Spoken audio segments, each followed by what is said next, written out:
If I had to take a shot every time this game had something shaped like a penis, I would probably die of intoxication. Scorn is a brand new Scorn type game that was announced back then in 2014. Then they started a Kickstarter campaign which was unsuccessful. But then some investors saw some potential with this game and decided to invest some of his money. Then they could finally start the job. And then in 2017 they decided to launch another Kickstarter and they managed to get 150,000 of euros, and ever since then everyone was hyped for Scorn. Everyone wanted Scorn. I wanted Scorn. My dog wanted corn. What's the dog doing? And I'm a big fan of horror games. Looking at the trailer, I felt like this game had a lot of potential. Being able to be thrown into an unknown world, no idea of what is going on. It's always a good idea for a horror game. And the visuals alone was just crazy enough to make it work. So you could bet your ass I was gonna get that on the first day. Now, let me ask you this, ladies and gentlemen. When a game is on the works for like 7 or 8 years with a price tag of 40 euros, how long do you expect the game to be? A, 10 to 15 hours, B, 15 to 30 hours, or C, 40 hours and plus. You got your answer?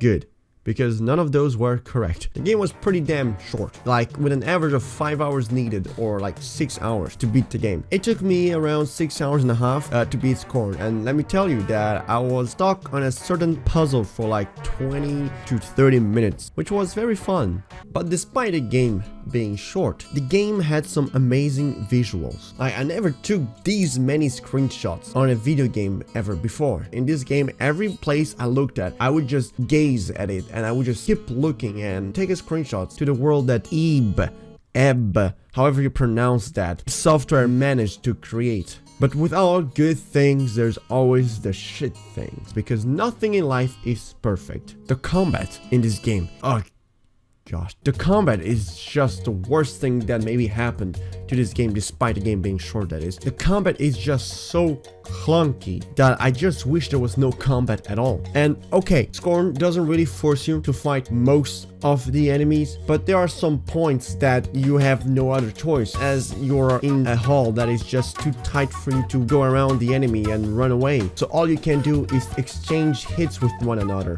because there's no way to really dodge any of the attacks, because pretty much all of those little shit chickens that spit poison puke at you have aimbot. And that's why I would have preferred if the combat was way more minimal and that we would have had time to explore the areas a bit more, because it was honestly the strong point the game had to offer. It feels like they added combat into this game just in case people were gonna be pissed that this game was gonna be a walking simulator. And to be fair, I don't think all games needs to have combat. This game would have worked perfect just by being a walking simulator, figuring out puzzles, and enjoying the view. You can call this game a visual masterpiece, but as for the gameplay, it's pretty mid. I can't believe I actually used this term. It's not a game like Doom. It's not a shooter game. And the trailer also makes sure to let you know that. But for some reason, people are still mad that this game didn't deliver to the hype, which, you know, I agree. I've waited 7 years, 8 years to play a 6-hour game, which I was pretty sad when I finished the game, because the game was finally getting good and the game just ends like that. But there were a lot of people who had no idea what this game was going to be about and probably assumed it was going to be a game like Doom,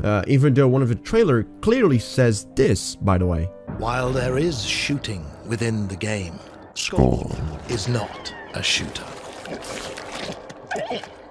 So long story short, this game could have become a masterpiece if it was a bit longer, if the combat wasn't a pain in the ass, and if there were more choices throughout the game. Because as far as I know, the devs were going the route of adding moral choices in the game, but they scratched that out of the plan, because in the first chapter, there is a moral choice in there. Then after that, there's nothing more. So the choice you picked in the first chapter doesn't matter unless you want to get all the achievements, which I did, because it was just one achievement left and it kind of triggered my tick. So I recommend getting this game either on Game Pass or on a big sale. And if you were expecting a shooter game, this game ain't gonna be for you, buddy. This is a unique type of game. This is a Scorn-like game. God, I wonder how many Scorn-like games we're gonna get now after this game.